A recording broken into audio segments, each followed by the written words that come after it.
Okay, shoutout po natin dito tayo sa barangay, ano ba ito?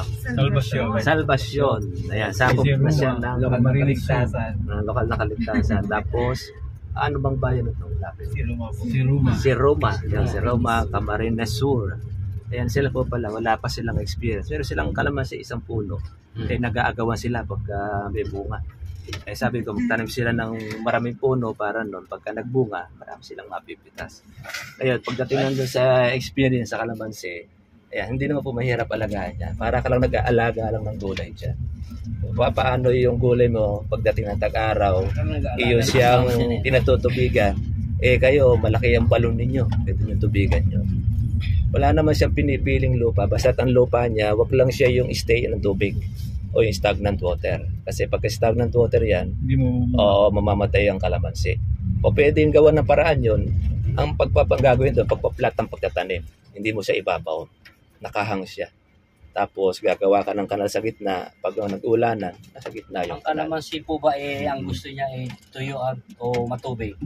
Ayaw niya noong sobrang tubig, ayaw rin niya naman ng sobrang tuyo. Kumbaga nasa katamtaman, yun ang gusto nung kalamansi. Kaya kailangan doon, pagka matubig, habaw, ganyan, matubig po yung area na yan.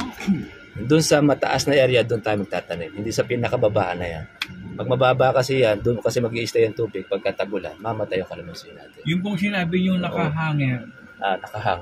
Nakahang? Oo. Paano mabubuhay nakahang yung ugat? Flat ang tawag doon. Pa-flat mo siya. Sabihin nun, yung kalamansi mo doon, hindi mo siya ibabaon. Naka-elevate siya doon sa lupa.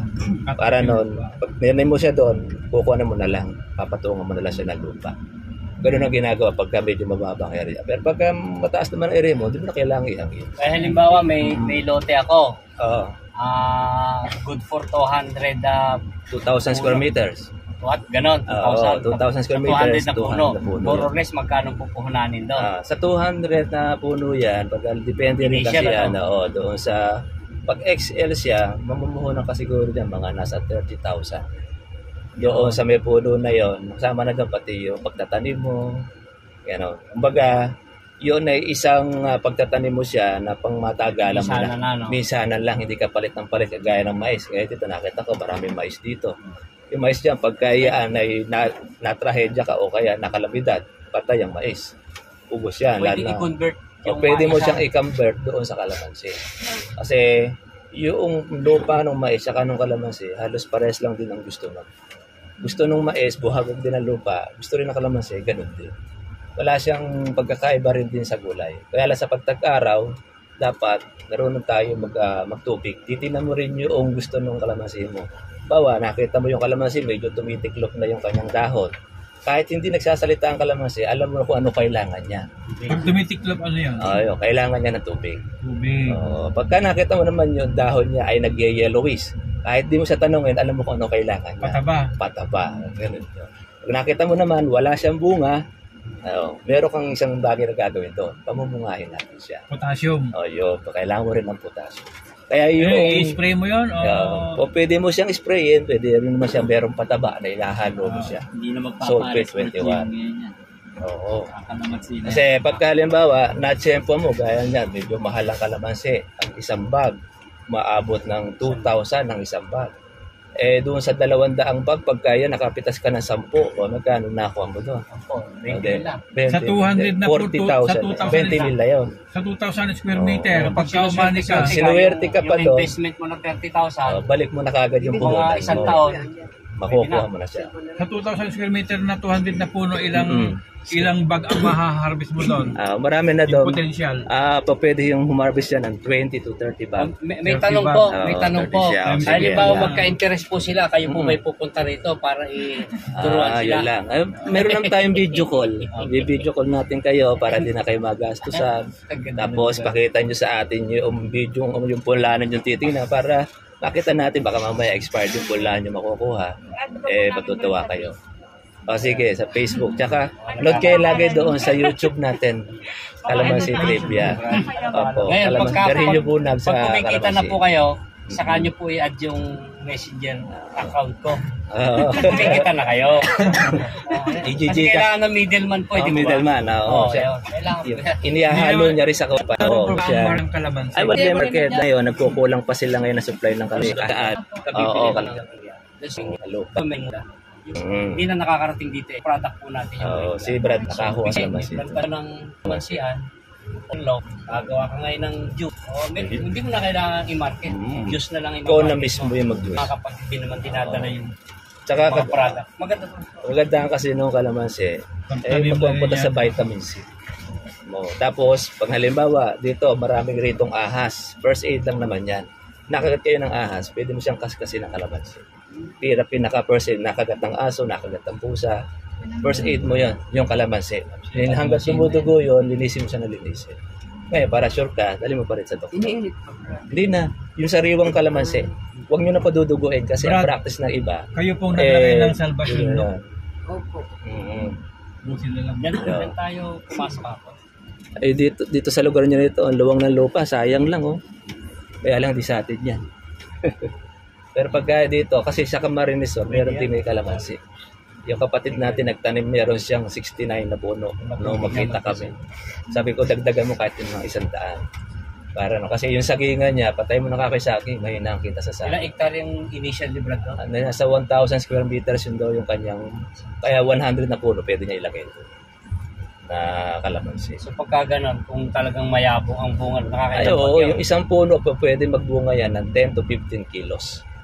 O yung maglimbawa, yung 2,000 gaya niya, 2,000 ang isang bag, yung kalahating bag is 1,000. Kasi isang puno, pag maganda bunga, yung isang bag? 30 kilos ang isang bag.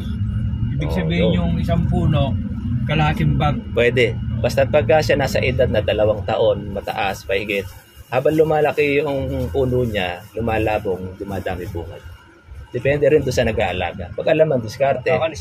Pero pagka hindi mo alam ang diskarte, baka kung ilang piraso, di ka makita ang bunga. Kaya yun naman yung ini-encourage natin sa ating mga kababayan na manood ng ating video para makatulong sa maliit na kaparaanan nating alam. Makapag-share tayo ng kalamansi farming. Ang kalamansi farming dito sa Pilipinas, kulang na kulang. Sa Visayas, sa iba-ibang lugar. Dito sa Bicol, pati sa Mindanao, kinokontak Kaya lang, medyo malayo na kasi kaya di tayo nakakarating ko doon. Ngayon, pagdating naman doon sa Abono, ay lak. nagpupon tayo. Sige na. Sige.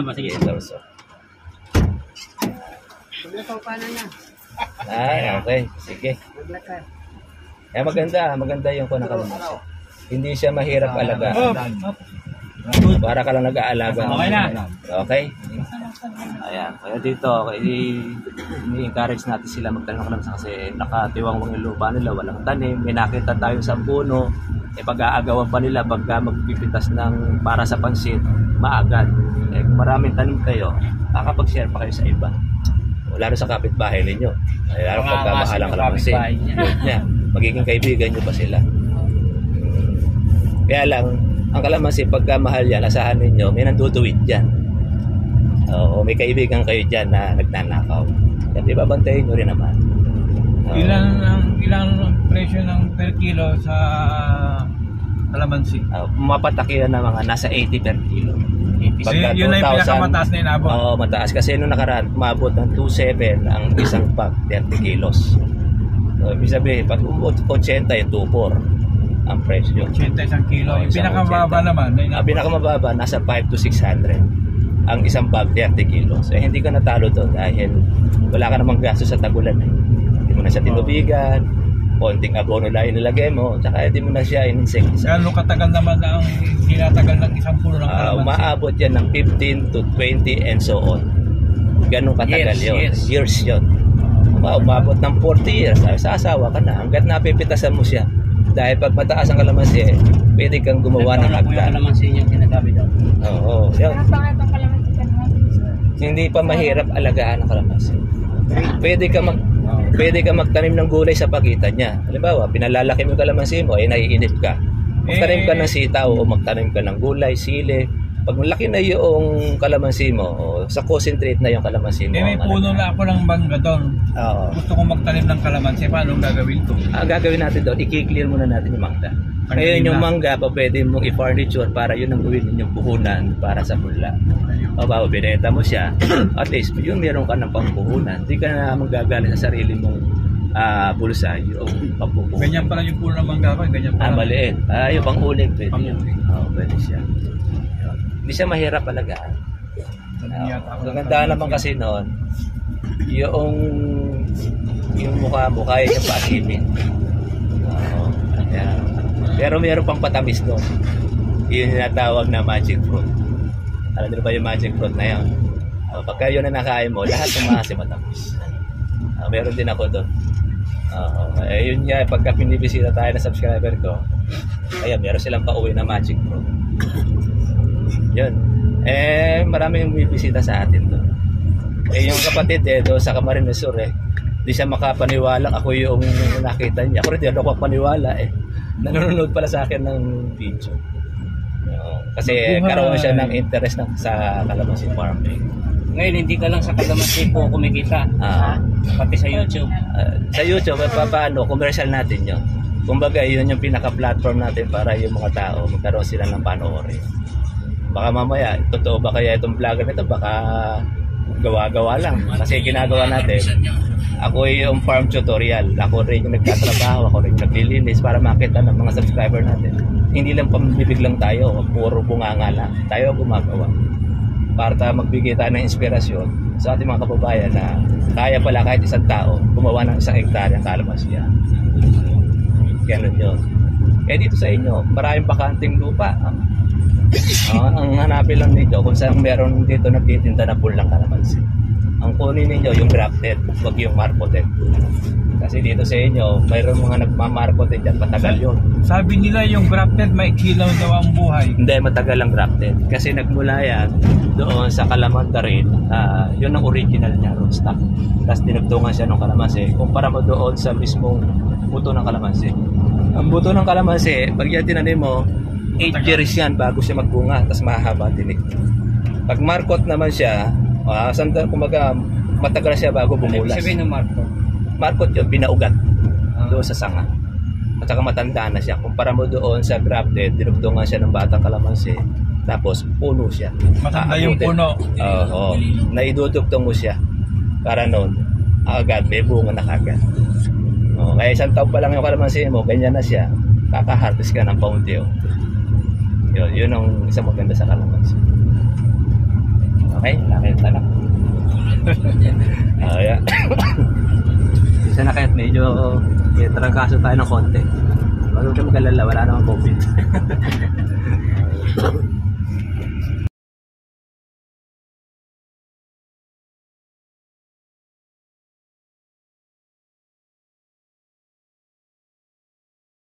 Shoutout po natin si Kuya. Pangalan niyo Kuya? Barhel Calgawa. Ayan, dito po tayo sa lokal ng Igmanan, Camarines Sur. Di po natin expect na kung saan ito pala number 1 nating tagapanood dito sa Camarines Sur. Ayan, nakita po kami dito. Nabanggit po kasi yung pangalan ko sa stage. Hindi siya bumabati sa atin dahil naninigurado siya kung yun yung pangalan natin. Narinig po yung pangalan. Ito, siya pala yung meron rin pong kalamansian. At eto. Bago pa lang po. Bago pa lang siya. Ilang buwan pa lang yung kalamansi ninyo? Alas 3 buwan. 3 buwan. Ayun. Kumusta naman yun yung pong napapanood sa ating vlog? Ayos po, maganda. Yun. Kaya tutukan nyo lang yan. Marami kayong matutunan. Meron siyang 63? 69. 69. Sabi ko nga, para maramdaman niya yung pagkita ng kalamansi, kailan kahit mga 200 puno yun, para at least, gaya niya, mahalang presyo, ay makakating pa yung magandang presyo ng kalamansi. Kaya yung mga tutorial natin, basta't ko, nandito lang naman tayo para po sa pagtuturo, di natin nakakalain, nakasama pala natin sa MCGI. Kaya shoutout natin ang taga Camarines Sur. Kaya kasama po tayo rito. May mga kalamansian din sa lugar na ito, kaya lang iba, hindi po marami, paunti-unti. Sa parting Bicol, Sorsogon, shoutout po natin. Kaya maraming salamat to. God bless inyo lahat. Salamat sa Diyos. Salamat sa Diyos, brother.